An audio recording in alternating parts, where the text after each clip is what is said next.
Hello mga kamamshi. So pupunta kami ngayon sa clinic kasi nilalagnat si Kuya Isan, 2 gabi na. Hindi naman matindi yung ubo niya tsaka yung sipon. Medyo lang, kaya lang basta may lagnat yung mga anak ko lalo na pag 2 days, 3 days na. Medyo kinakabahan na ako niyan kasi ang taas ng lagnat niya pag gabi, hindi siya makatulog ng maayos. Talagang nagigising siya.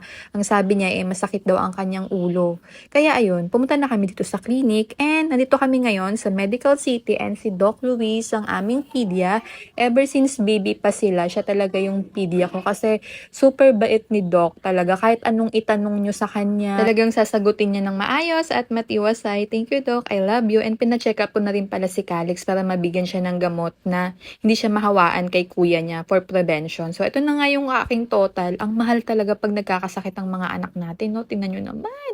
And pumunta na kami dito sa grocery para bilhan ng gatas si Calix kasi ubus na. So, dati kasi yung gatas niya ay non-kid. Pero 4 years old na siya ngayon, kaya pinalitan ko na rin ng bago, ng mas affordable, yung Nido. Kasi okay naman yung Nido sa 4 years old kasi nag-aaral na rin naman si Calix. And dito na rin kami nag-lunch dahil inabutan na nga kami ng tanghali. And pinipilit ko lang pakainin si Kuya Isan para lang makainom siya ng gamot kasi wala siyang ganang kumain. So, ayun lang. Sana gumaling na si Kuya Isan. Thank you for watching mga kamamshi. Bye!